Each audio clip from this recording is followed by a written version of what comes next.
Hello, everyone. Welcome to our PPAN's November webinar titled Propagation and Practice, Expert Panel Perspectives.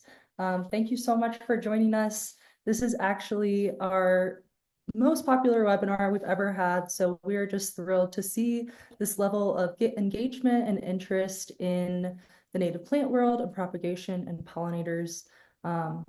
And which, speaking of, we have a great panel of 4 native plant and propagation experts who we are super grateful to have joining us today and to learn from them and hear about their wealth of knowledge around propagation. My name is Anna Gray Anderson. I am the Community Engagement Manager for People and Pollinators Action Network, or PPAN for short. For those of you who aren't familiar with our webinar series, we try to hold one once a month, so be sure to check out our calendar and stay signed up for our e-news to know when those are happening. And we've got a great session prepared for you today, but first we just wanted to share a little bit about us.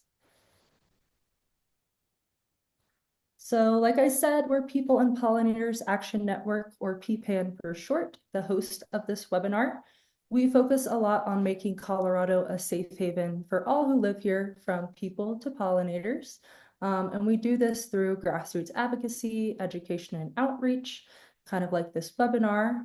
We also do a lot of policy work, community mobilization, and habitat creation. A good example of that would be the Protect Our Pollinators Habitat Fund, which is a small grants program to create new pollinator habitat in the state. And those applications are open if you or anyone you know wants to apply for a grant for that. So today we've got Robert Greer of PPAN's Board of Directors moderating for us, and then he'll be introducing our speakers in just a moment. And then from there, each speaker will give a short presentation about propagation, and then we'll do about a 30-minute session of Q&A at the end of those presentations. But just to tell you a little bit about Robert, he is a tenant defense nonprofit attorney by day and a native plant enthusiast by night. His favorite native plants include Western sand cherry, bee balm, prickly pear, and he grows thousands of native plants each year for our local plant swaps and for indigenous groups. Rob takes a special interest in the public health benefits of urban native plants like shade, water, conservation, local food, storm runoff, and temperature moderation. He also values their benefits for native fauna as well as their sheer beauty. Rob is an alum of UCLA and the University of Chicago Law School, and he lives in Denver with his wife and 2 young children. So thank you, Rob, for moderating today. And then before we get started, and as a reminder, please stay muted. Leave your questions in the chat, and again, we'll get to them at the end, time permitting, during that Q&A session. We are recording this presentation, so it will be posted to our YouTube channel soon. And then we also encourage you to make a donation today so that PPAN can continue to host this free webinar series. This donation will also support our education, advocacy, policy, and outreach efforts as well. Another way to support the work we do is by getting a beautiful pollinator license plate. And we can put all these links in the chat to make it easy for people. And with that, I will hand it off to Rob to introduce our speakers and get us rolling. Hi, everybody. I'm Rob. Thanks for the introduction. I am super excited about this presentation. We have some really wonderful presenters. First off, we have Eric Johnson. He's the founder of Widespread Malus, which is a Boulder County initiative to recover apples' genetic diversity through propagation, grafting, and education. He also propagates native plants, fruit trees, and other nursery stock at Benevolence Orchard and Gardens on J Road near Boulder. Eric also teaches classes on a variety of horticultural topics, and with a neighbor, he maintains the Widespread Malus Apple Orchard on Andrus Road. Eric will be presenting on propagation basics and resources with a special focus for new home growers. Next up, we're going to have Stephen Hornbeck, who is the Native Plant Nursery Manager at the High Plains Environmental Center, aka HPEC. Always a lover of the biosphere, he found his niche wink, wink, in watershed ecology and habitat monitoring at a private ecological consulting company based out of Lexington, Kentucky. Working through the Appalachians allowed him to see diversity and variations across a spectrum of environments, deepening his affinity for flora and fascination with evolutionary adaptations. After moving to Colorado, he found a wonderful pairing of his fascination with flora and passion for conservation over at HPAC. Stephen will be presenting on the whys and hows of propagation, including my personal favorite topic of germination theory. Uh, last up, we're going to have Emily McAuley, who's the horticulturist of greenhouse production at the Denver Botanic Gardens, where she grows thousands of native plants every year for both Chatfield Farms and York Street. She received her Bachelor of Science in Biology from Hope College in her home state of Michigan and promptly began working in the horticulture field. Emily spent over 2 years working at Walter's Gardens in Zeeland, Michigan, where she sometimes took care of over 1 million plants a week in their first 3 to 4 weeks of life. Wow. As soon as she found herself wanting to hone her skills in more stages of a plant's life, so she moved to Denver, Colorado, and joined the Botanic Gardens in 2021. Now she works with many kinds of plants, from annuals to perennials to vegetables, growing them from seed packet or cuttings, or going out and harvesting the seeds herself. If she isn't bent over a plant inspecting leaves, you can find her petting and praising the greenhouse cat. Emily will be presenting a helpful case study of what to do when you don't know what to do. And first we have Eric Johnson with Propagation Basics and Resources. Please take it away, Eric. Thank you. Thank you, Rob. So I am charged with setting up the easiest kind of thing that you might do if you have not sown native plants before, what kinds of things you might start with and how to do that, and just make it as simple as possible. And then I know that Stephen and Emily are going to present things that are a little bit more complex, because I think that for me and for lots of folks, you get into this a little bit and you want to get into it a little bit more, and then you want to get into it a little bit more. And there are some species that are a little bit more difficult, or you can fine tune the kind of conditions and treatment that they get. But what I will do is just keep things really, really simple. And the simplest way to deal with these things at home that I have run across is this milk jug winter sowing concept. Doesn't have to be a milk jug. I've got a big tub from laundry detergent that I'm working with as well. Some people use 2-gallon plastic Ziplocs and just cut little holes in the bottom and kind of stand them up with the mix in there. So there are lots of different ways to do it. But winter sowing is often used for seeds that need stratification, cold treatment. I know Stephen will talk a bunch more about stratification, but also just seeds that are better started in the cool season. Once we get to, say, June, July, there are plenty of species that you're just going to have a real hard time starting. Think about what the species encounters in its native environment. And here we have cold winters. So having seeds out in the cold winter is not just okay by them, but it's a really good idea. And some seeds actually need that. So if you're just starting out, I recommend having a look at the Easy to Grow Colorado Native Plants list that Wild Ones has, and there will be resources I know that will follow up after this. So those links will be there. You can also just see the Wild Ones website at frontrange.wildones.org. But there's a list of a bunch of species that are really good ones to start with. Can we have the next slide? And here are 4 of them. I'm actually starting some of this butterfly weed today, the Asclepias tuberosa. But all I would say here is that these are good ones to try. Look at your garden centers and see if they have some native seeds available. But if you're looking for stuff and can't find it there are a couple of links there at the bottom, Western Native Seed and All Plains, that you can mail order from. And I should just say too, I mean, last year I collected probably a gallon of our showy milkweed seed. And so I often have seed around. If at all, after trying everything, you're having trouble locating something, reach out either through PPAN or Wild Ones. Someone can get you some seed. I'd be happy to share. So let's just look at these species real quick so we have some pretty pictures. That's Retivita columnifera, the Mexican hat, although I think Mexican hat sometimes gets applied to the one that's a little bit kind of a brick red. mottled with the yellow look, but awesome plant. You'll see it out on the prairies, super deep rooted and tough. Black-eyed Susan will take some shade if you have a little bit more of a shady spot, or they can be out in the blazing sun. It's both of these first two are a little bit short-lived as perennials, but they sure get the job done while they're alive, and they can resow a little bit too. So let's look at the next one. Butterfly weed. Many people will be aware that Asclepius species like this one are essential food for monarch caterpillars.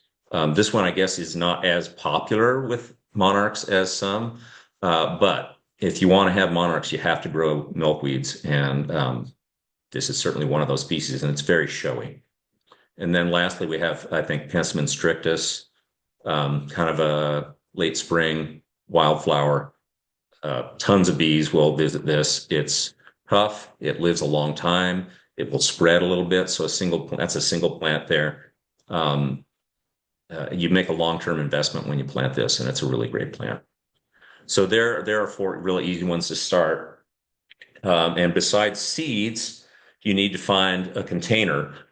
We talk about milk jug gardening, or milk jug sowing, but actually anything that a plastic container that is translucent like this is what you need. And you can see on the right there, I've cut open the detergent container that I use, and it's got a little hinge on there. But let's go to the next slide.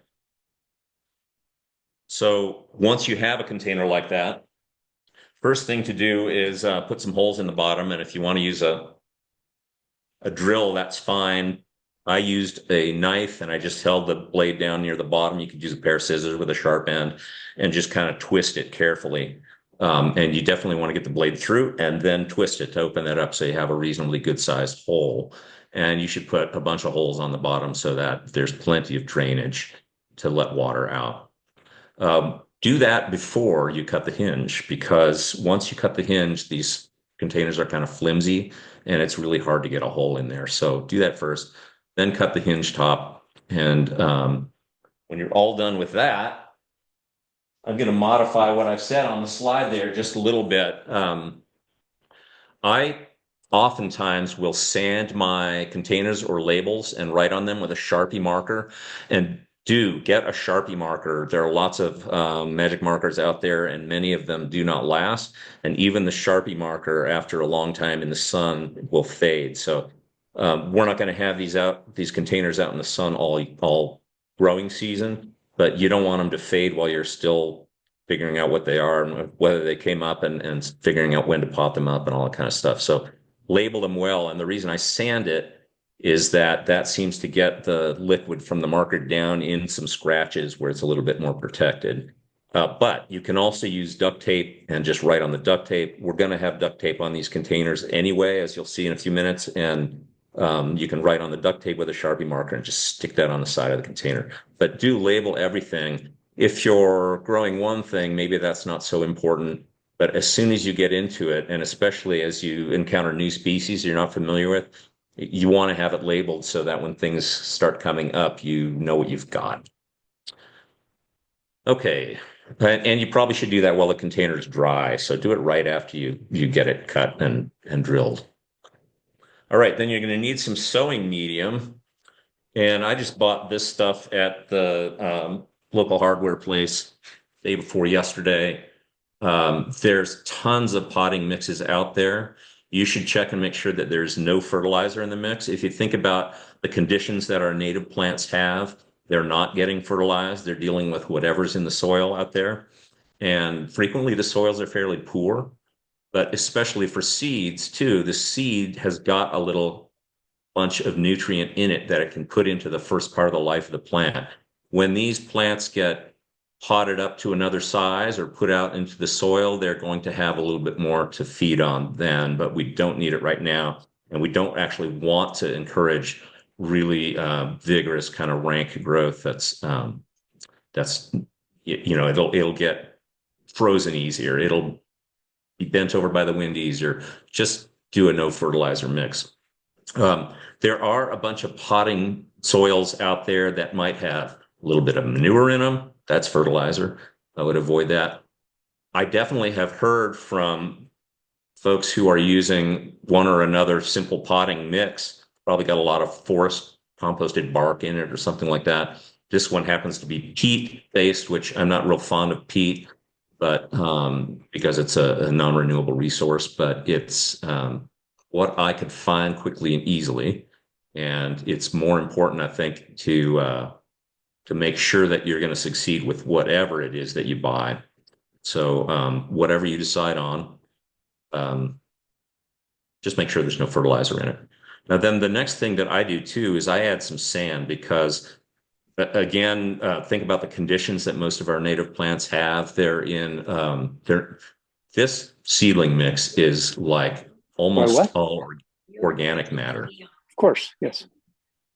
It's almost all organic matter, and those are not the conditions that our native plants mostly have. Our native plants have lots of mineral soil and a little bit of organic matter. So I'm at least going to balance the thing out a little bit by adding some sand, maybe a third sand, 1 part sand to 2 parts of the mix. And there's lots of other variations you can get into. Making your own from the start is a whole lot cheaper, and you can avoid the peat and so on and so forth. But it's important to learn about what conditions seeds need and find a recipe that's really going to work for you. So if you go that route, dig into it a little bit and learn a little bit about what would be a good sowing medium. Okay, next slide. Oh, and I should also mention too, if you one of the things that is the case when one is starting out gardening, seeds start coming up and you're like, yes, this is awesome. And then those turned out to be annual weeds that were the first ones that came up. And sometimes it's not even clear what the species you want looks like compared to the annual weeds. And so it can get very complicated. That's another reason that I'm willing to use a peat mix for beginning, a peat-based mix that doesn't have a bunch of weed seed bank in it. And if you add sand to it, I encourage you to use sand that isn't going to have a bunch of weeds in it. So if you have a sandbox in the backyard and there's been weeds on it, well, you could use that, but you might want to run it through a real hot oven for an hour first. I don't know. I tend to buy a bag of that play sand from one of the hardware stores around and just use that. Okay, once you have that mix, whatever it is, and it's blended together, if you've added sand, get it good and moist, but not so wet that it's dripping. We want to provide water for the seeds and the roots, but we also need to have plenty of air in there. And if air is excluded, then organisms that tend to cause rot and so on will be more apt to flourish, and you end up having failure or seedlings that are very weak. So get it moist, add a little bit of water at a time, work it in, and add a little bit more water and so on so that you get something moist but not soggy. And then fill up your milk jug in about 1/2 inch of the top and smooth it out flat. Push it down a little bit. Don't compress the heck out of it, but push it down a little bit and then within about 1/2 inch of the top. The reason that we say within 1/2 inch of the top is that we want to have plenty of root run for these things, and you may as well give them the most root run that they can get in the container that you have. And having it not quite to the top means that you're not going to have spillage out the side, but you've given it as much root run as you can. Some of the 6-pack trays and things you see in nurseries that if you're a really good propagator, you can propagate in containers like that, but they're actually fairly shallow. And most of us aren't able to give the sort of every half hour to an hour kind of attention that a professional nursery would have. So if you have deep soil mix, you've made it so that your plants don't need quite as much attention and they'll get a better root system. Okay, next slide.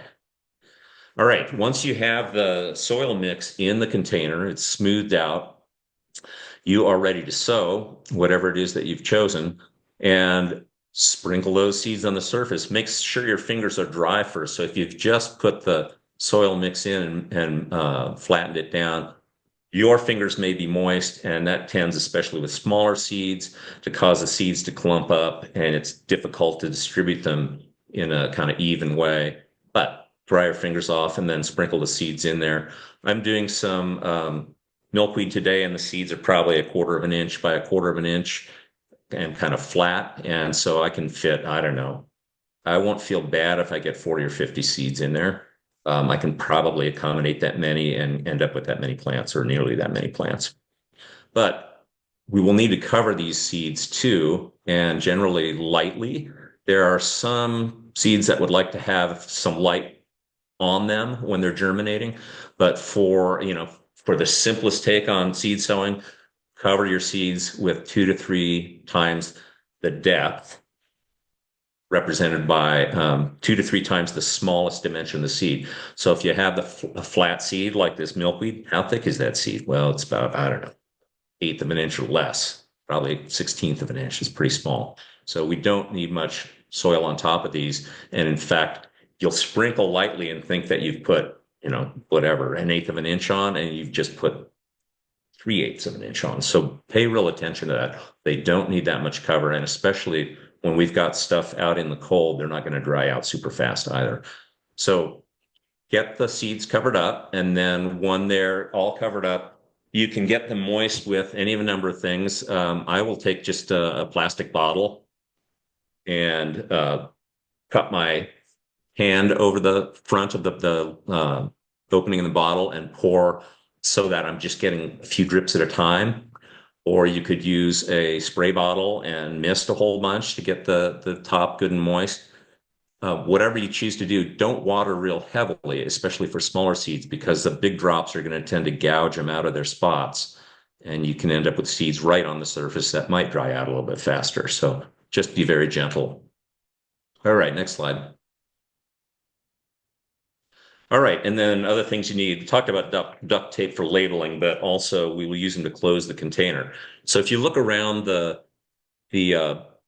what was the cut that I made in that milk bottle, it's all been duct taped shut now.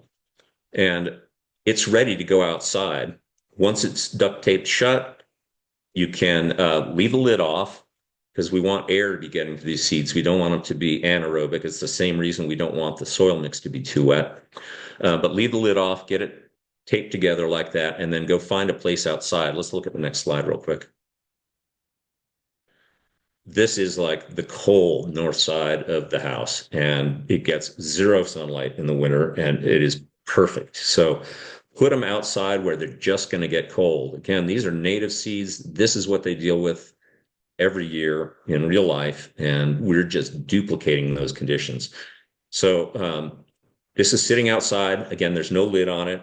I will check in on it. Oh, I don't know. I might look in on it once a week, but I doubt I will need to water it more than 2, maybe 3 times if it's really dry. So we're talking about watering sort of more on a 2 to 3 week schedule if it needs it. And you can check it more often for sure, but it's pretty low attention and low effort. So we just leave those things out there. This sowing can happen anytime between now and the spring equinox, although at least for many of these easy species that don't require long cold stratification periods, if you can do a little bit sooner rather than towards the end of that time period, I think that's better. But they just sit out there. Once we get towards the spring equinox, then I will bring these containers out and put them in the sun somewhere, partial sun, I should say, and just start to watch them more frequently. We don't need them to be in full sun at this point. And if they are in full sun, the surface will dry out faster, and we totally don't need that. Although if you have the ability to check on them all the time, that's fine. If you're working or going to school or something, then it's harder to do that. Just give them partial sun, like, an hour or so morning sun, something like that, or in the filtered shade of a tree, and just start to keep your eyes on them. When they start to come up, then they need sun, and they need plenty of sun.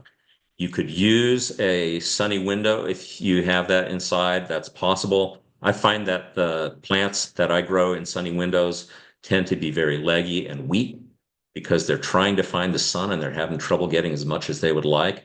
So ideal for me is to leave them outside in the sun as they grow a little bit. And if it's going to be bitterly cold, like, 5 degrees or something, then I might put a bucket over them at night or something like that, or leave it on during the day. It's that cold for sure too. But they can stay outside. We don't have to bring them in. If that's your only option because maybe you live in an apartment or something like that, then consider maybe getting some grow lights or something that you can have right down close to the top of those plants. If I grow indoors, I'm going to fold that hinge top back and I'm going to get those grow lights right down within a couple inches of the plants and then adjust them as the plants grow.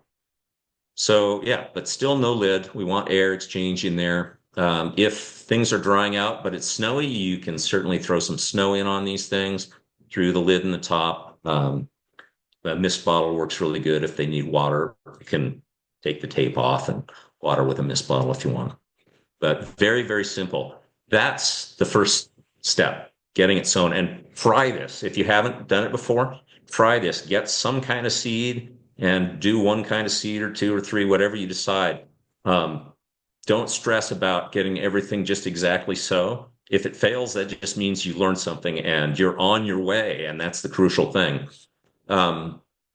I will add that if you are a little bit unsure about where to go, what to do, Front Range Wild Ones will have some winter sowing workshops, and check the website to see if there's something near you and go to one of those. Probably be seeds at those as well as supplies and things like that, and camaraderie and instructions and all of that. So, but once it's outgrowing in the sun, then we have a little bit more of a long-term picture of what needs to happen. And that's a little bit more than we want to go into right here. But look at the next slide real quick. This is a penstemon that I grew last year. It probably was potted up into this 2.5-inch pot when those big leaves there were barely even visible. So they can be, and just think that's a 2.5-inch pot. So the size of that plant is actually very, very small. Once there's enough root system and a true leaf or two, you can probably pop most of these things up. If you wait a little longer than that, that's okay. But different topic, getting things potted up, and we're hoping to have some workshops related to that as well this spring. So, but that's a topic for another time. That's about it. Again, try it out and reach out if you need seeds. And I wish everyone a lot of success. This is what is going to make the difference for our native insects and native plants. So thank you. All right. Thank you, Eric. I do a lot of that method myself. I think it's a really fabulous method for people who don't have necessarily a lot of resources. It's very easy to go to like a Starbucks, call them up in the morning and say, hey, can you set aside some milk jugs for me? I'll collect them in the afternoon. You leave them like a $10 tip or something in the jar. It's a nice way to get a bunch of these things. Yeah, one tip that I'll have for that specific method is bottom watering. So if you have holes in the bottom of the milk jug anyway, if you have like a separate tray, a shallow tray of water, you can just set the milk jug in that tray of water for usually about like 10-15 minutes, and it'll soak up the water through capillary action. So you don't need to go through the rigmarole of untaping it and all that stuff, because that's honestly one of the more annoying parts of that method. Yeah, so there was a question in the chat about can you do this a little bit of sun at the start? Yes. I personally put mine in the sun most of the winter. There's different ways that you can do it. As far as whether it's too cold to do it, if I know there's going to be a big cold snap around when I'm doing this, I'll often wait until after the cold snap. The big thing you want to avoid with this is ice. So certainly if you've already have your stuff out in jugs, I don't think you need to bring them in necessarily, but I would not water them for the couple days leading up to the big cold snap. Because if you have seeds that freeze for a long time or encase in ice, that can cause problems. Sorry, that was just kind of off the top of my head. All right. Next up, we have Stephen Hornbeck's presentation on the hows and whys in germination theory. I'm really excited for this one. Let's see what he's got. Thank you, Steve. Yeah, of course. Thank you all so much. It's always wonderful to talk about this topic and propagations and the hows and whys are easily the top question we get from folks at HPEC. Eric, that was funny. You said you were doing Asclepias tuberosa today. I sowed that this morning before coming back home to jump on this. So I still have the soil under my fingers from some tuberosa sowing. Yeah, so I really wanted and like to talk about this because I see oftentimes either in the way people ask a question or the way they describe an attempt and failure at growing out some native plants, there's like an underlying misunderstanding of what's happening. And so I like to take that teach a man to fish approach to things, and particularly because we have so many wonderful species in the state and in our larger ecoregion, and so many of them have not been studied. So if you have a base understanding of why you're applying these treatments and what they do, and why certain species respond to one thing and not the other, it can really help you troubleshoot as well as come up with new strategies for growing native plant species. So we do this every single year in the nursery. There's amazing resources like the Wild Ones Germination Protocol. There's academic collections like the Native Plants Journal, which is marvelous. It deals heavily in germination strategy. The U.S. Department of Agriculture often has great profiles with that kind of thing. But at the end of the day, we really sit in such a diverse area with endemism just abounding. There's so many species that only grow right here on the Front Range or only on the western slopes or wherever you're from. I guarantee you're a stone's throw from something that's basically native to your county. And it's plants like that evade a lot of research oftentimes. We notice charismatic species, things with big showy flowers.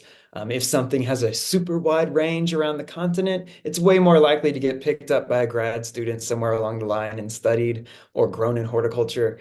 And one of the favorite parts of my job is every year we're trying out a new species and we're trying different propagation techniques. And oftentimes there's misunderstandings about how to grow them. Or just nothing written whatsoever. Many of the species in our nursery don't even have a Wikipedia page. So that's the fun to me. This is the fun part to me. And there's failures. I love that Eric said, if you fail, you learn something. And that's how I think about science. It's a series of failures. And if you don't write it down, if you don't learn from it, it's just screwing around. But if you take note and you tweak minor conditions or something like that, that's when it becomes science. So this is a lovely topic. I love chatting about it. And so let's pop over to the next slide there. So, all right. So I like to, before I really begin any of this process, we collect a lot of the seed ourselves at HPEC, and that's a challenge because we have hundreds of species. We're trying to focus on biodiversity in our offerings. So whenever possible, we're out trying to collect seed from the field. And because many of these species don't have a ton of literature around them, if any at all, one thing you can do is take quick note of what you see in the area they occur. So you could probably summarize this with the macro and the micro. Just taking a look around, like what community do these grow in? What biologic community, plant community? What are those animal interactions between flora and fauna? What other plants may be impacting the plant you're looking at? And then the climate on that big scale, right here. Most of us in Colorado sit in the transition zone of the shortgrass prairie into the foothills. And but we also have the alpine and montane forests and the high desert beyond. There's some incredible ecoregions here that lends us to being so diverse. But taking note of those, what is happening to this plant across its lifetime? What kind of environmental conditions affect it? And then, of course, the microclimate, you zoom in, on the same hillside, you can have such a diversity. Just the slope of the hill. Is this south facing? Is this north facing? What kind of soil is it growing in? You can see in this photo here of this beautiful phlox. This was just up a bit, maybe an hour or two outside Cheyenne. It's really, really gritty. Eric alluded to those mineral soils that so many of our natives love. Tell me how much organic material you see in that. And then the hydrology, how does water move across the landscape and in those soils?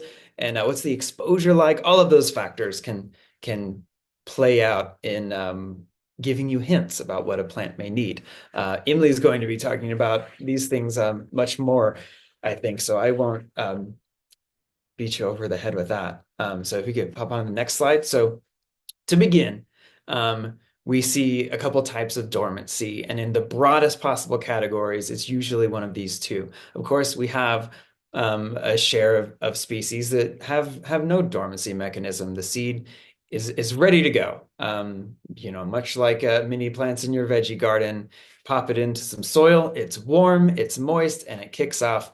But so many of the seeds of our region do not do that. They have very interesting dormancy mechanisms that can emerge before the seed is even fully set or well after, depending on many factors. So these are very strategic too. These plants are doing this for a reason. It's funny that the hoops we jump through to get some of these things to grow. People say, well, gosh, how does it work in nature? And the answer is usually, well, it might just sit in the soil for a decade before it germinates. And, most of its siblings will die. 1 in a million might make it to maturity.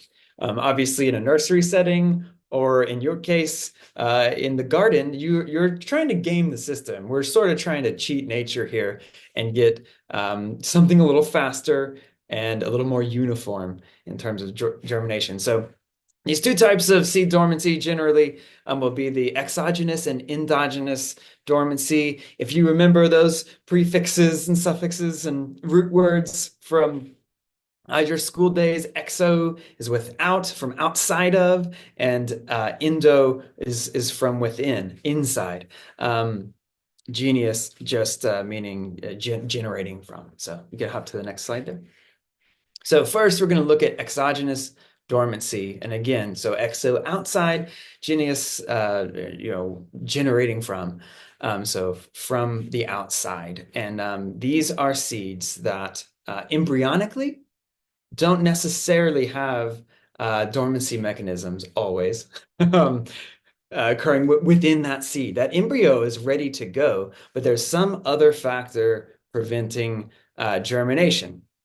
Most of the time, we're just talking about an impermeable seed coat. So in many cases, Fabaceae, the pea family, all your dahlias and so forth, lupins, it's like a little marble. And the embryo inside oftentimes doesn't really need much more of a pretreatment. It just simply needs something to break through that seed coat. That little tiny metabolism wrapped up in that seed, it requires some things to operate, and that's namely moisture and gas exchange. And so the seed coat is basically serving a mechanical barrier, a physical barrier that prevents that little metabolism, that little embryo from developing into a larger plant. It's sort of in a stasis, just waiting for those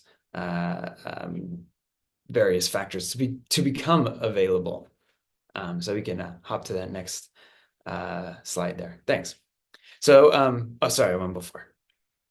So I mentioned Fabaceae, the Malvaceae or the Mallows is another one. We see a ton of calls for plants like Sphaeracea or the globe mallows. We've got Sphaeracea coccinea, really predominant here on the Front Range. You find a sweep of that, those beautiful little orange cup mallow flowers growing low. It's stunning. And of course, anyone seeing that who's a gardener just thinks, what a spectacle this would be in my garden. But they have a very, very hard dormancy to break. And so applying some of these strategies we're about to talk about can help increase your germination rate.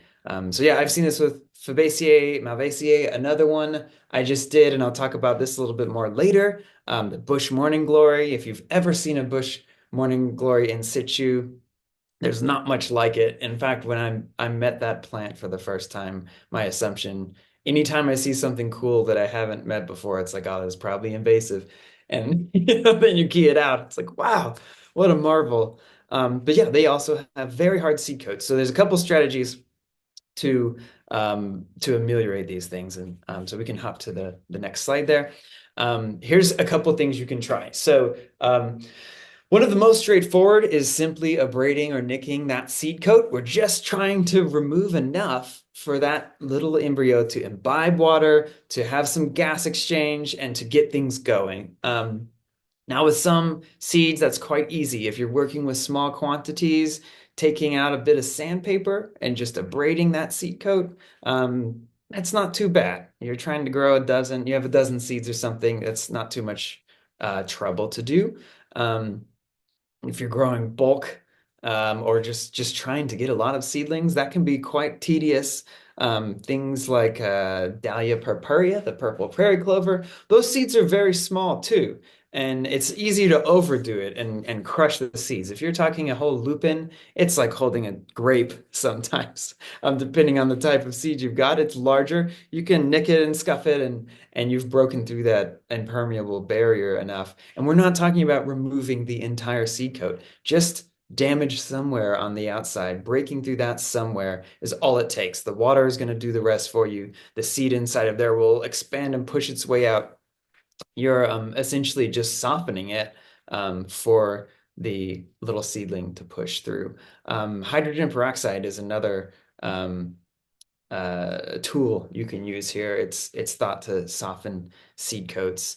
We'll actually talk about that a little more later as well. It has a lot of applications, but something I do as well is boil immersion. And I have found to be very, very effective for quite a few species.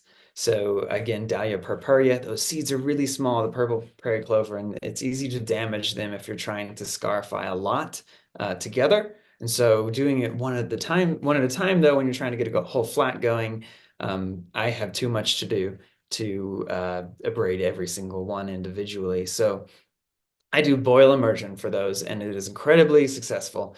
So again, I want to be very clear, we're not boiling them on the stove. You're going to take some kind of container that's going to be resistant to thermal shock, where you don't want to explode a glass cup or something.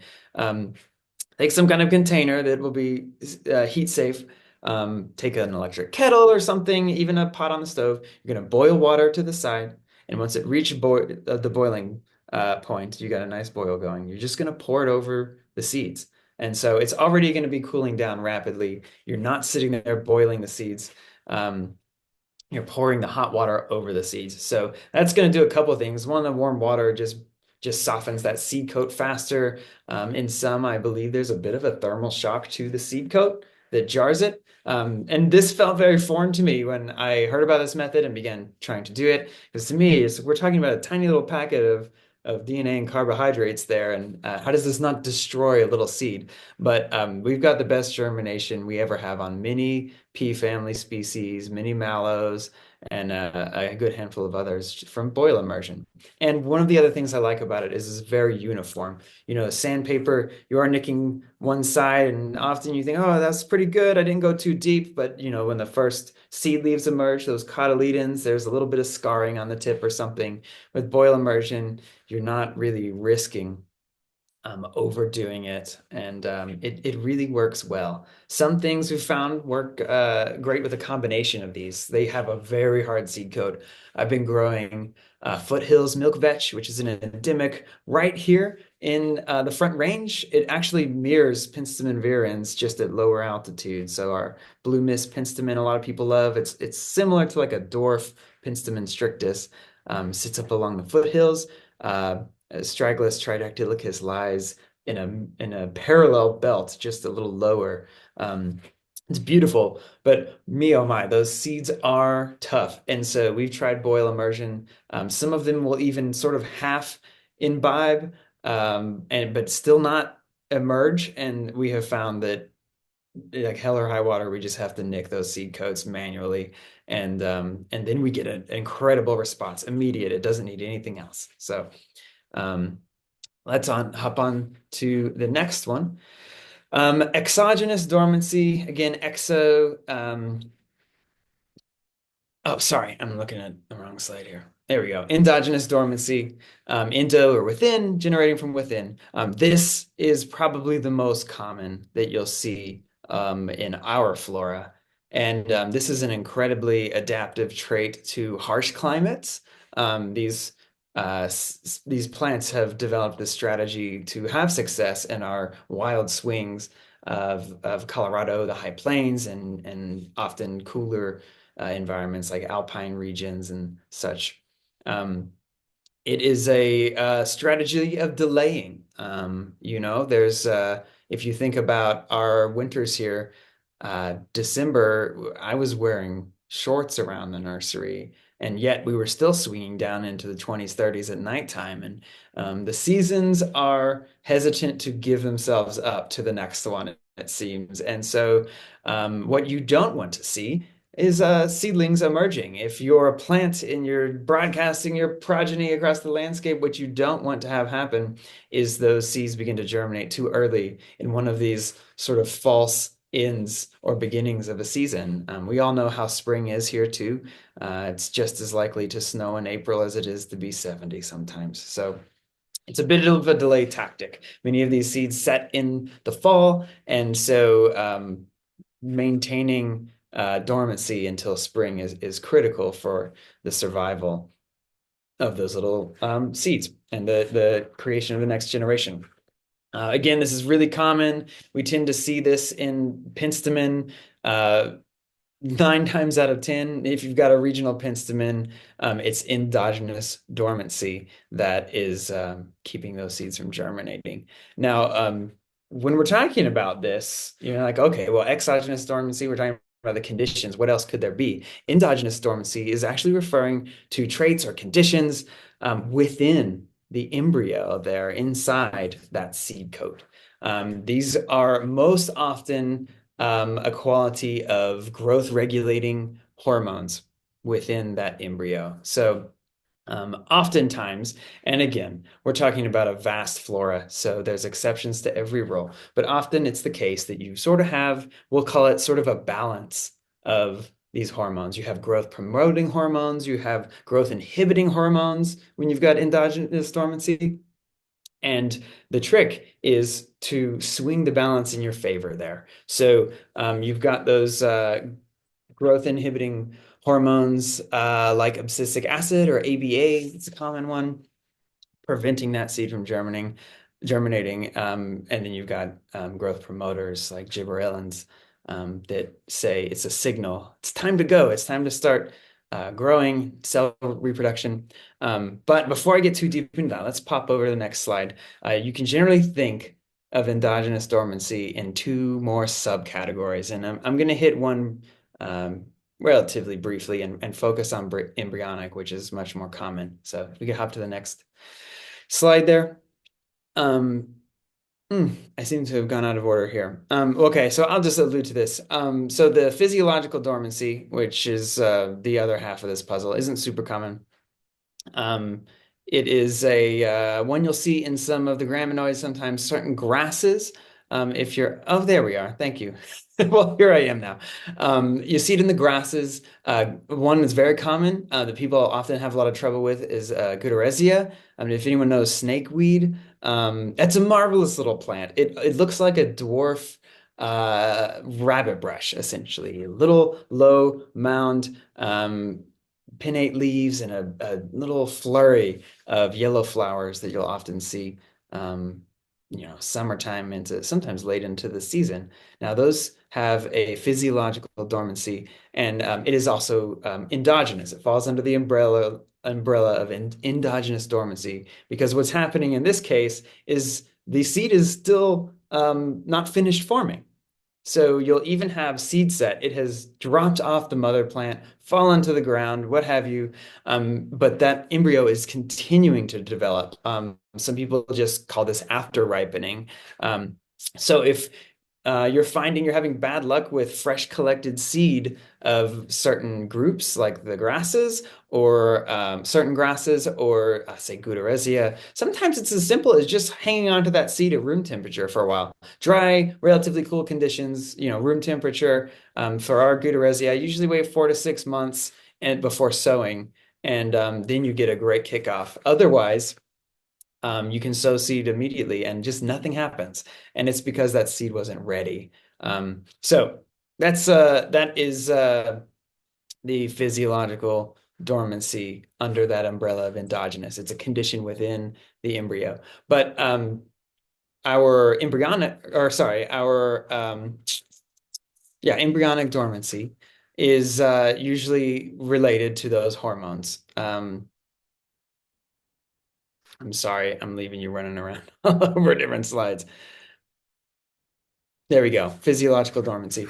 It's a response to these hormones. And so we're left with things like abscisic acid saturating the seedling, and we're trying to reduce the growth inhibiting hormone below the threshold required for dormancy, or increase the growth promoting hormones to overcome that physiological dormancy.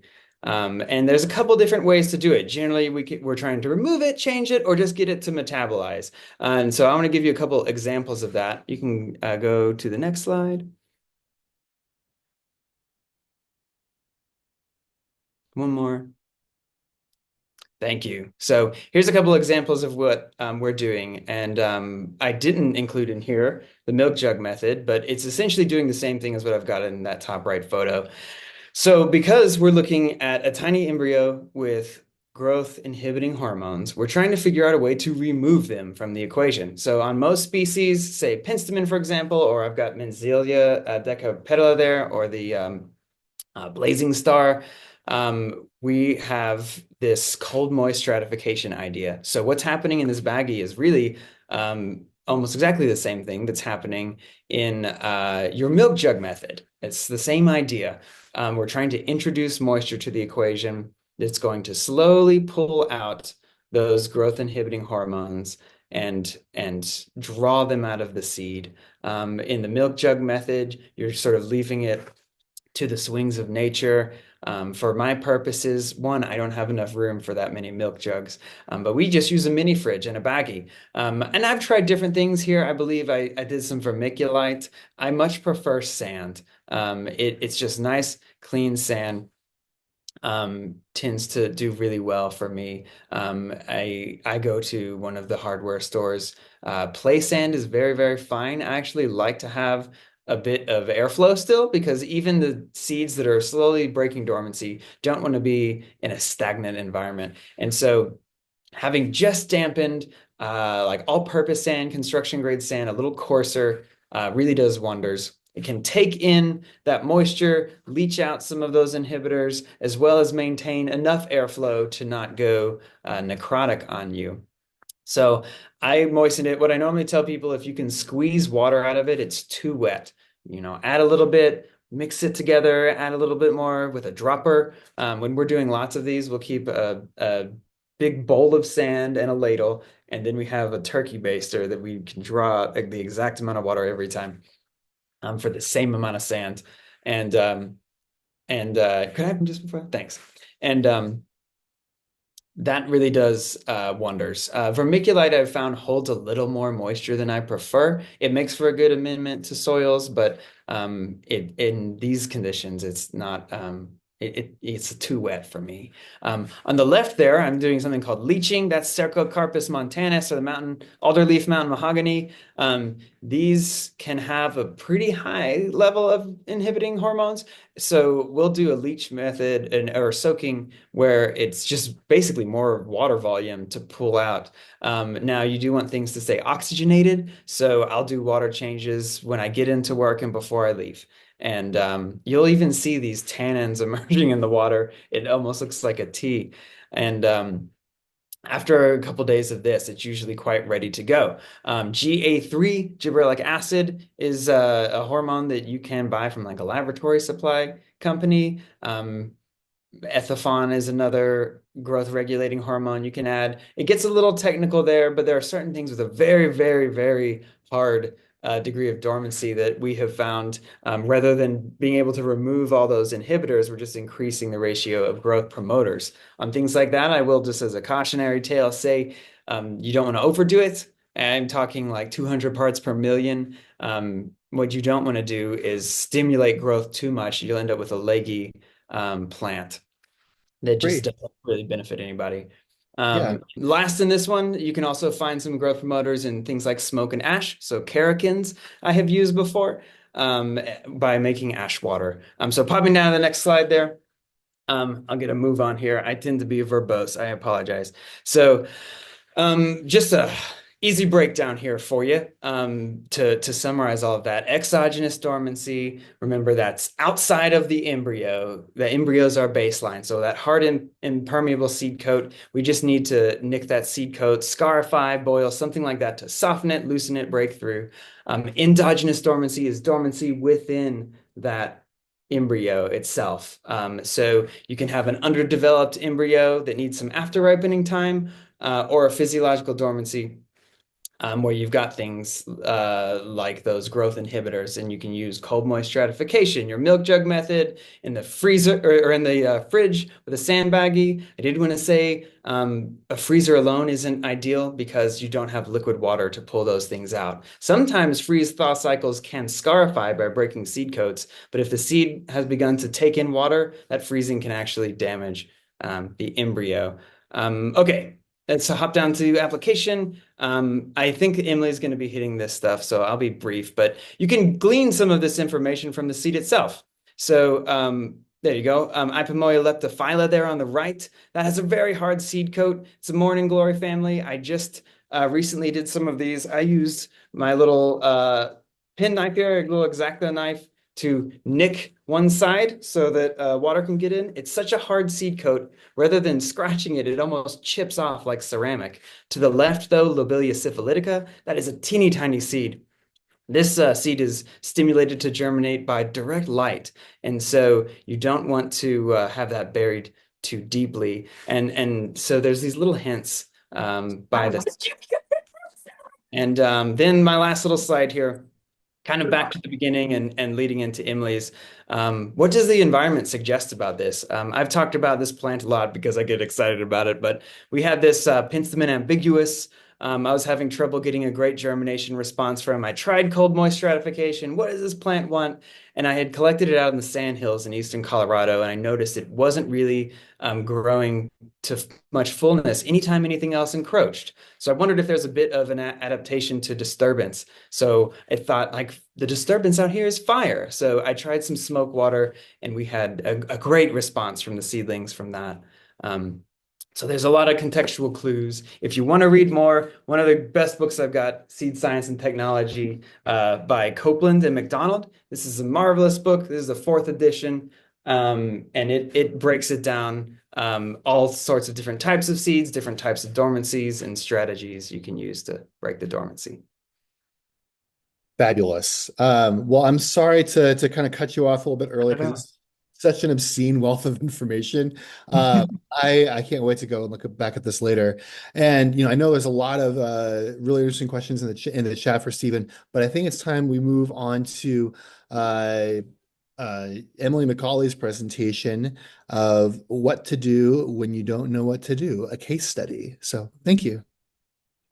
Hi there, everybody. It's so great to see so many people showing so much enthusiasm about this topic. I feel like propagation is a pretty niche section of the plant community, and it's great to see everybody interested and engaged in that. So could you go on to that next slide? So I am one of the propagators for the Denver Botanic Gardens, and I'm often handed seed packets that look something like this, where it's just the plant name, no information. Sometimes they're not really cleaned all that well, and it's my job to figure out how to make them grow. So I've come up with some protocols for how I approach this challenge of growing something weird and wacky that I've never heard of before. Could you go to the next slide, please? So I break down my approach into these 4 steps. First, I gather as much information as I can about the species.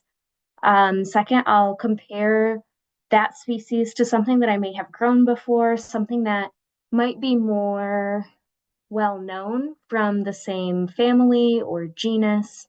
I'll take a look at the seeds themselves and see what they can tell me about how they might need to be treated in order to grow. And then I take a lot of notes and try again. One of the best things about working at the Botanic Gardens is they understand that sometimes failure happens and that's a part of the learning process. And I get to try again and take another crack at it. So when I'm learning about the species, the biggest thing that I can say here is try to use the scientific name when you are Googling the species. Google usually autocorrects to the right name. It's pretty incredible. So even if you butcher the scientific name, Google's got your back. And it's really helpful to know the native range of the plant and what kind of habitat it usually lives in. So thinking about montane versus grasslands versus wetlands versus desert, what kind of moisture it might have, what kind of soils it might inhabit. It's also really helpful at when you're Googling about a species to add the word seeds or germination after the scientific name.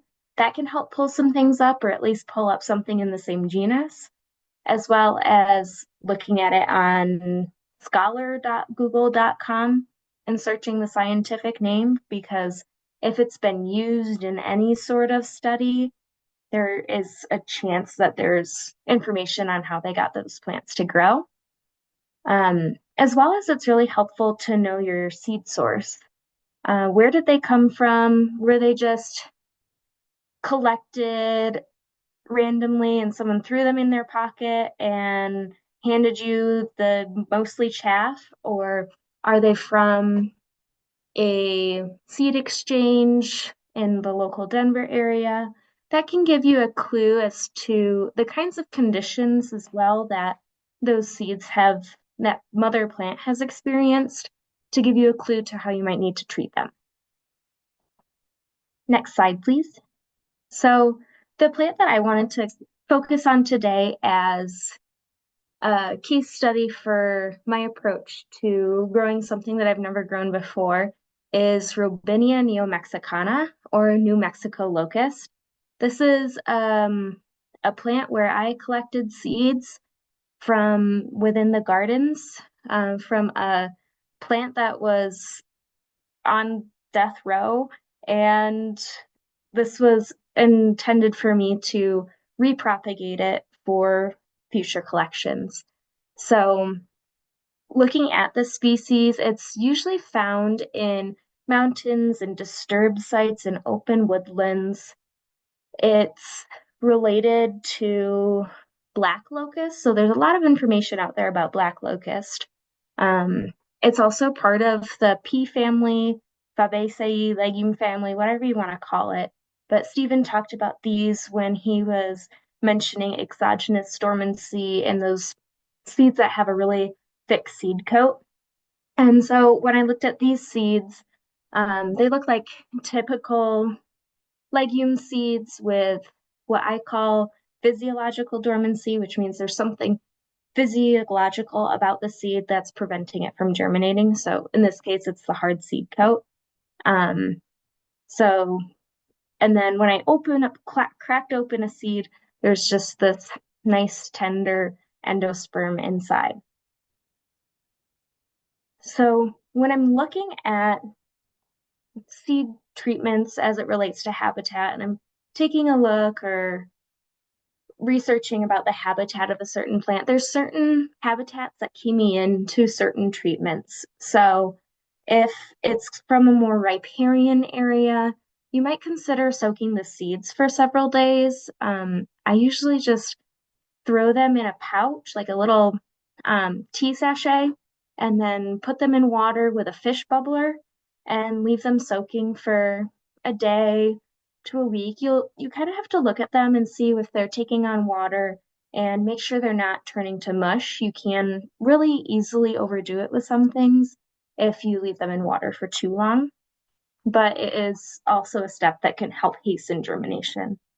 If they're from a pretty far southern region, you could probably skip the cold moist stratification, and you might want to consider a heat mat.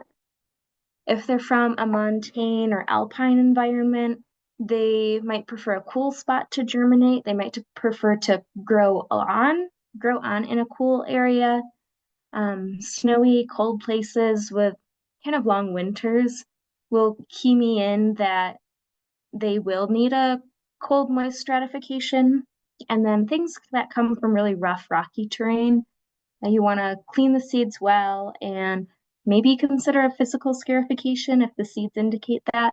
Because if you think about it, like they will, if they have a lot of chaff that blows them across, they're going to be blown across the sandy ground, which will act kind of like sandpaper.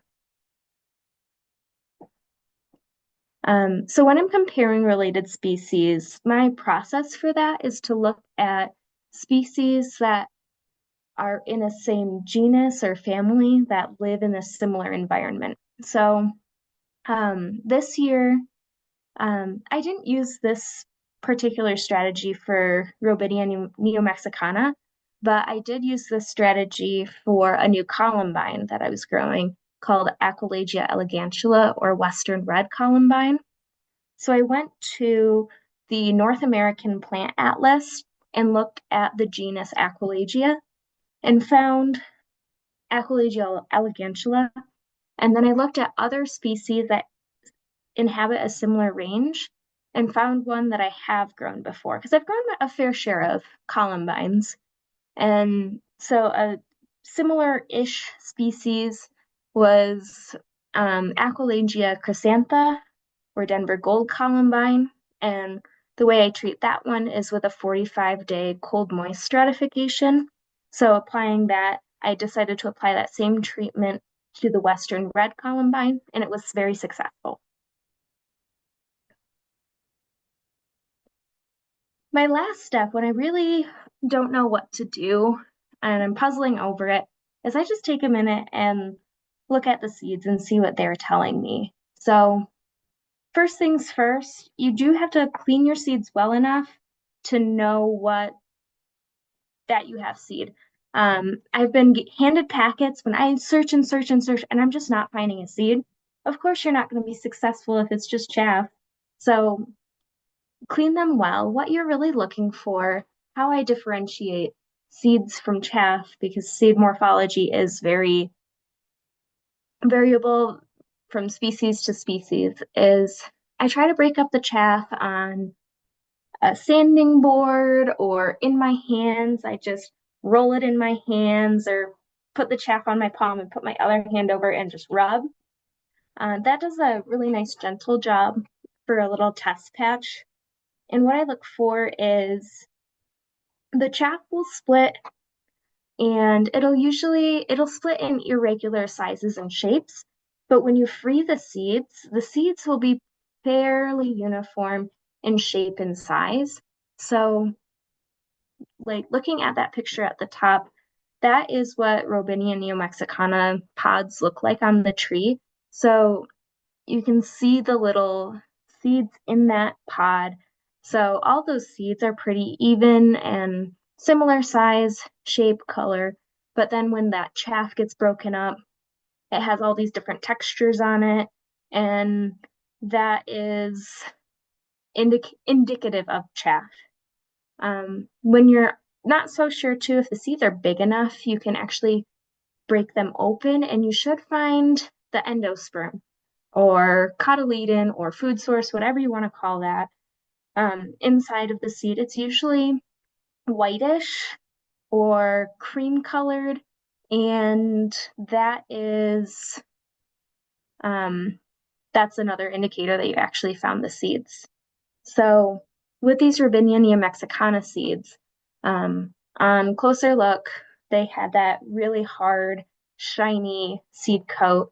So I nicked some with some nail clippers and soaked them in water for a couple hours, and I didn't nick other ones. So on the left side, you can see the seeds that were soaked in water started to take on water, and that tells me that they don't actually have need for a cold moist stratification or any other what Stephen was calling endogenous dormancy. So what I used all this information, put it together, and came up with my seed protocols. So I started off with a sandpaper scarification because this is my typical approach for legumes. It helps to thin out that outer layer of the hard seed coat and does usually inhabit rocky, rough terrain. And they stay dormant in the soil for decades. I've sown legume seeds and had success from seeds from 2005. It's incredible how long they'll stay dormant or stay viable and just lie in wait.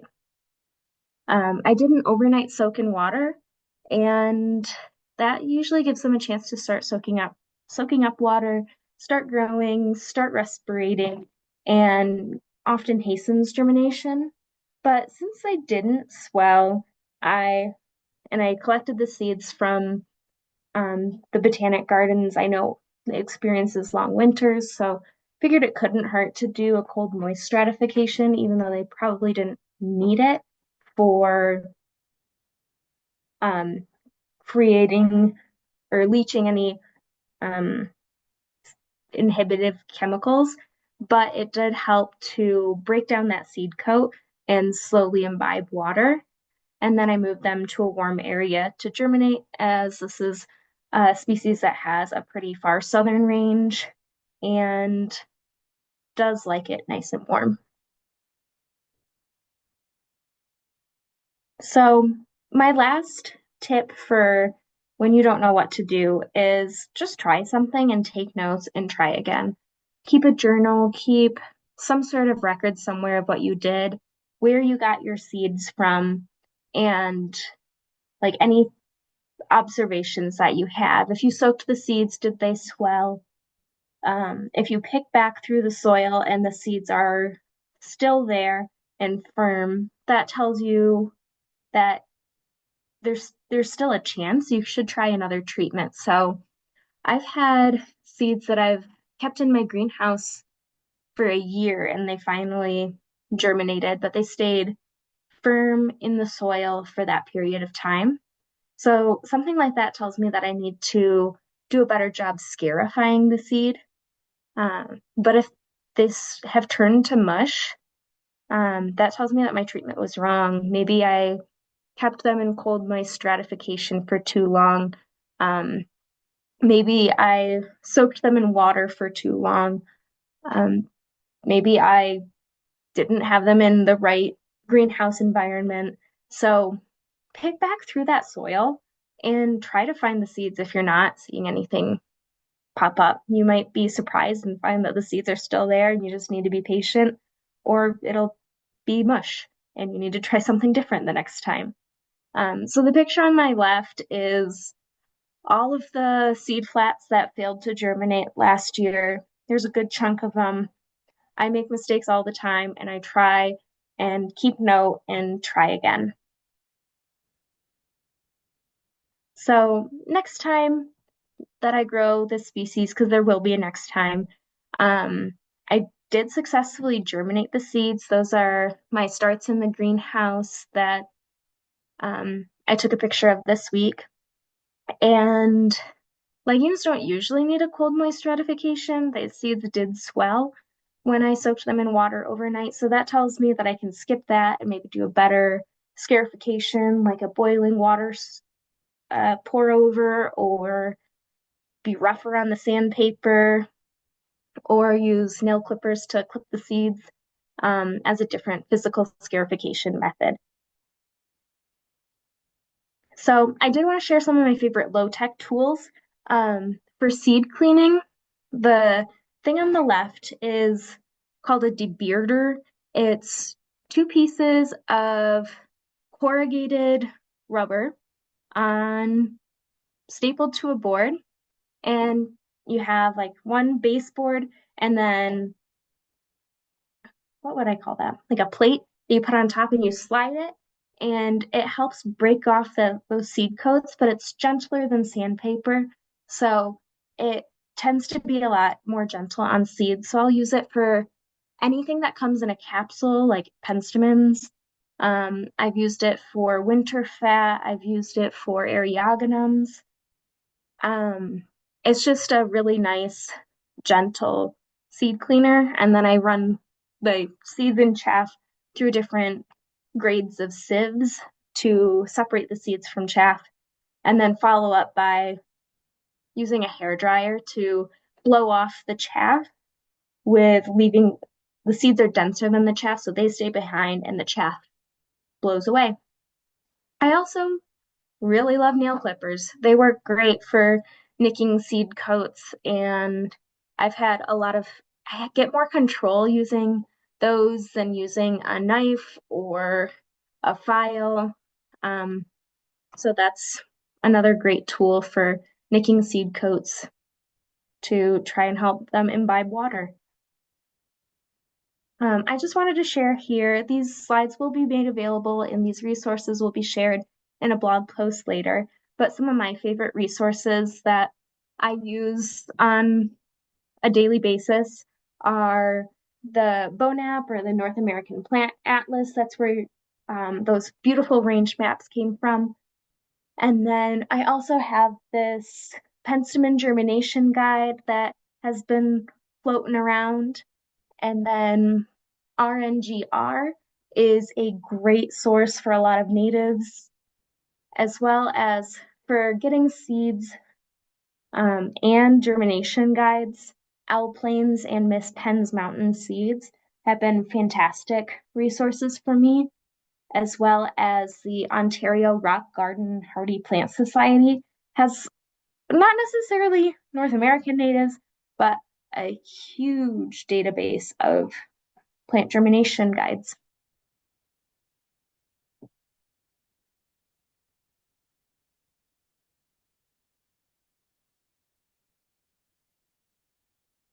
All right. Anything else? All right. Well, thank you so much for that presentation, Emily. That was really wonderful. I think it's really great to have a case study to see how experienced propagators think about these issues and how to deal with tough circumstances. So yeah, I think now we're ready to head over to the Q&A section. I think what I want to do in the interest of time, I think I'd like to quickly go through the questions presented during each panelist talk and try to answer as many of them as I can myself with my unlimited knowledge, and then allow each presenter to clarify anything that maybe I got wrong, or answer the questions that I didn't quite answer.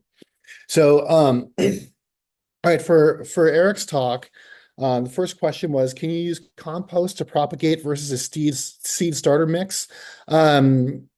I don't know. I think you probably can. I think there are benefits to seed starter mix because a lot of native plants don't grow in very rich soil. So, I've had a lot of success with seed starter mix. It may depend on what kind of seed you're trying to grow. If you're growing something that the natural habitat of it has a lot of leaf litter, then maybe compost would be a good thing. Maybe Eric will have some thoughts on that. How many milk jugs can you usually fill with one bag of soil? Well, it depends on how big the bag is. Do clear, large, deep containers work as well? They can if there is a mechanism for air to escape. Otherwise, you're just creating a very, very hot greenhouse. I definitely killed seeds by having a milk jug with a lid on, and then it just heats up and the plants die. So as long as it's got that basic structure of, most of a greenhouse, but with an air vent, is there light getting into it? Is it relatively sheltered from the elements? Then you should be okay. Do other kinds of tape work okay? Wondering if painter's tape might work well so you can occasionally untape it for watering. Um, well, again, I bottom water, which I really recommend. Um, any kind of tape that will stick to the milk jug should be okay. I don't think you gotta get too fussy with it. Next question, do you thin as things come up or just try to separate out the plants growing close together? I mean, I will often have a milk jug that is just like a carpet of seedlings. And, really the big thing to watch out is, root entanglement and leaf entanglement, especially for vines like hops. So uh, it's a good idea to get started on repotting up your milk jug stuff pretty quickly after things start to germinate and after you have those first couple of leaves. How can you tell when to water? I usually go by soil color personally. You can also, dip a finger in if you're kind of learning how to, what different soil moisture levels look like. Um, and how do you add water without disrupting the seeds too much? Again, bottom watering is something that I use a lot. You can certainly use a spray bottle or something, but that can take a lot of time depending on how many plants that you have. And it can take a while to get a lot of water into the top of a milk jug with just a spray bottle, depending on how big the spray bottle is. So be mindful of that as well. All right, and then somebody asked for a soil mix recipe from Eric. So Eric, do you have any thoughts on those questions? Well, let's see. So regarding compost, I guess I would not use pure compost as a propagation mix, especially because most of our native plants are going to be things that are used to soils that don't have all that much organic matter in them.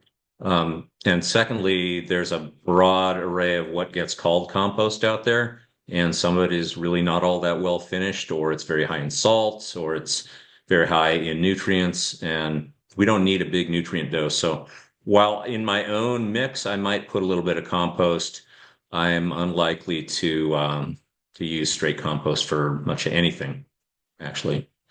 As far as mixes go, the game is to have a mix that drains well, because you want to keep that ability to get air down into the soil, super important. But you'd like it to retain some moisture too, so you don't have to water constantly, and then the roots have a friendly environment. Those are the things that really need to be balanced. So let's see, what have I done in the past? I would do something like, okay, I'm going to say coconut coir, not peat. And the reason for that is most peat that's not already in a finished mix that you purchase is very acidic and that acidity needs to be addressed. So you may be able to find coconut coir, which is very peat-like. It comes in bricks and you throw them in water and they grow like a grow bot. And it ends up being a peaty-like material. It does hang on to a lot of water, but I might use about, a third that, maybe a third of a coarse sand if you can get it. Otherwise, any sand. But Stephen was talking about the value of coarse sand as opposed to the really fine sands. There's much better air passageways, porosity in the coarse sand. And then the remaining third, I might do a finer perlite, that white volcanic spongy stuff that you can kind of squish. It's mineral material, but you can kind of squish. You see it in a lot of mixes. That adds even more aeration and porosity. And then finally, I might add up to 15% of a really well finished, high quality compost, the kind of thing that you almost cannot buy, but with the possible exception of a really well finished vermicompost to worm castings. So yeah, one part sand, one part coconut coir, one part perlite, one part really good compost. Great. Emily or Stephen, do you guys have any thoughts on those questions? Or should we move on to Stephen's questions? Just briefly, I think of in soil mixes like water retention, water drainage, and then porosity. The airspace is so important. So you can have a good mix in all other categories, but if it's really fine and it turns into sludge, and so that fluffiness makes all the difference with these natives. To their roots need air as well. So The only thing that I would like to add is if you do have a lot of seedlings really close together, it's helpful to transplant them a little earlier than you might think. Robert did start touching on the idea of like roots getting intertwined. It can become quite a mess to try to untangle them. So do it when they're younger so their roots haven't had a chance to intertwine. And things with tap roots, you probably don't want to disturb them, and especially make sure you work with those early. I'm thinking Asclepius, I'm thinking Liatris. Those are some things where they developed a nice strong taproot and put a lot of energy early on into their root development before even bothering with their shoots. So they'll look tiny, but will have a lot of root growth down below. So once you get those true leaves, that first set of true leaves, it's time to transplant if they're crowded. Great, thank you. Stephen, are you able to see the questions that on our Google Doc? yeah, I can get up there. Okay. Oh, The ones that were posed to you are pretty involved, and rather than read each one out to you, I think I want to give you, I don't know, what do you think, like 10 minutes for you to answer this? How long do we have right now? sure. Let's see. Is that the Google Doc you shared in the email? I believe so. Oh, I'm sorry, I do not see that. Well, maybe I can start asking you these questions. Yeah, I'm sorry. It's got them Okay. up to me. I'm not All right, seeing so it. the first question was about boil immersion. Do the seeds spend time in the just boiled water, or is it just a quick shock and then drain? And does the amount of water matter? Yeah, Emily alluded to this in her presentation too. It depends, like all things ecological. So there are certain things I'll essentially pour over, let cool. Some as long as 24 hours, some a few hours. You can watch the seeds and you can tell when they're taking on water. Emily had that awesome side by side.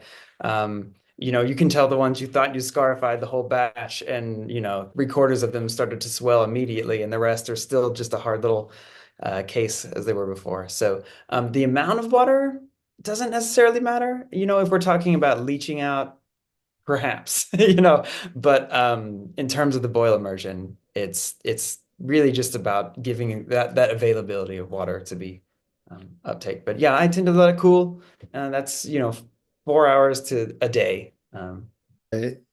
I've considered spreading a layer of squeegee over newly seeded soil to help replicate the natural system that our natural plants in our area grow in. Do you have any experience with this in the greenhouse setting? And should it be any material other than squeegee? Yeah, there's pros and cons there. So one thing to keep in mind too, what's happening in the ground is particularly hydrology is going to be super different than what's happening in a pot in a nursery or in your own grow. So water table is a huge one. So you're out in the foothills and you see that gravelly soil, it rains, that water continues to percolate until it's all absorbed or it reaches bedrock. In a pot, you tend to get a standing water table. And that's one of the reasons the drainage is so important. You don't want to retain too much and just be a swamp. But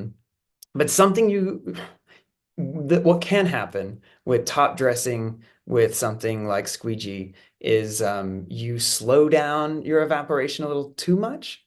Some alpine growers would do it with a super coarse mix, a high mineral mix. But if you have any of those organics in there, like peat or cocoa coir, you can kind of cause a top rot.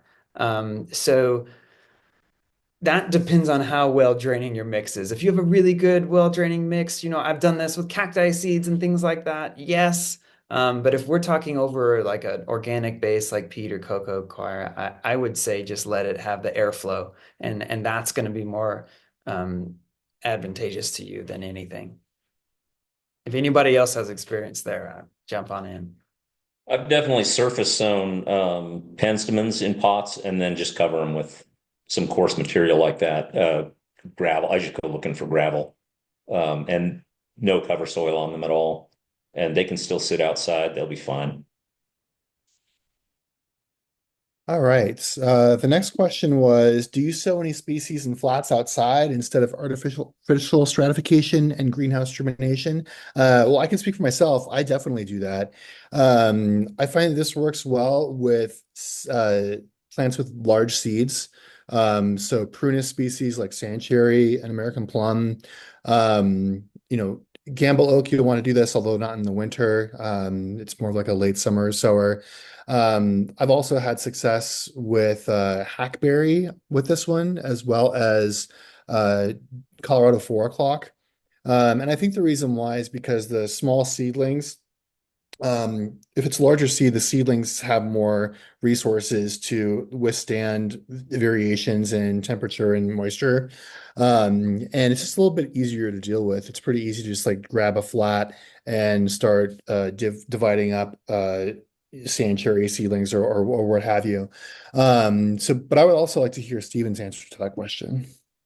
Yeah, I mean, the only reason I don't do more of that is because of the being on a nursery timeline, you know. So we're trying to kick off a sale on April 1st, and at home, I've absolutely left things to nature to sort out when I have no deadline to meet. But at the nursery, I tend to do it all artificial stratification. The other reason for that too is you know, when you've got things like contract grows and like these are committed to someone before they've even germinated, I want to be able to ensure the environment to like laboratory scale or quality, you know? So I can set the refrigerator, I've got thermometers in there, you can keep it just so to get things exactly where you want them. So, but if you've got the time in the world, if you're doing a backyard grow, by all means, you know, that's what's so great about the milk jug. It's low maintenance.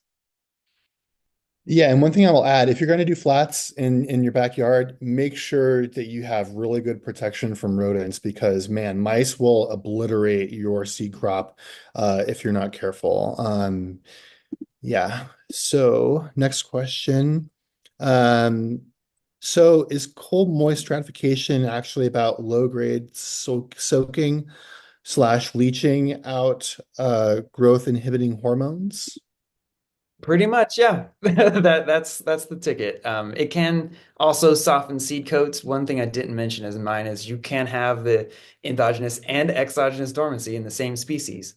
You know, there's a combined type, if you will. So, cold moist stratification can play a couple different roles, but that's the idea. It's liquid water pulling out inhibitors. It's softening that seed coat, and that's the mechanism for the dormancy breaking. Yeah. All right, great. Well, does anybody do Emily or Eric, do you guys have any thoughts on the questions that were posed to Stephen during this session? I don't. No, he answered them beautifully. All right, awesome. Then we'll go ahead and move over to the questions that came up during Emily's. There were only two. The first one is, since the olden days, I've relied on germination info from Dino, I'm not sure what that is personally, especially via Tom Clothier's list or J.L. Hudson's lists. Is that info still considered accurate, or which of the germination resources do you consider superior? Um, I tend to say that if it works, it works. There's a lot of ways to go about it. Like I did a cold strat on my Robinia, even though it wasn't necessary, it didn't hurt them. But if I made that a standard protocol and it worked, so what? Um, I don't think the species have changed so dramatically in the last 50 years that those resources are obsolete anymore. I think those resources are still great. Great.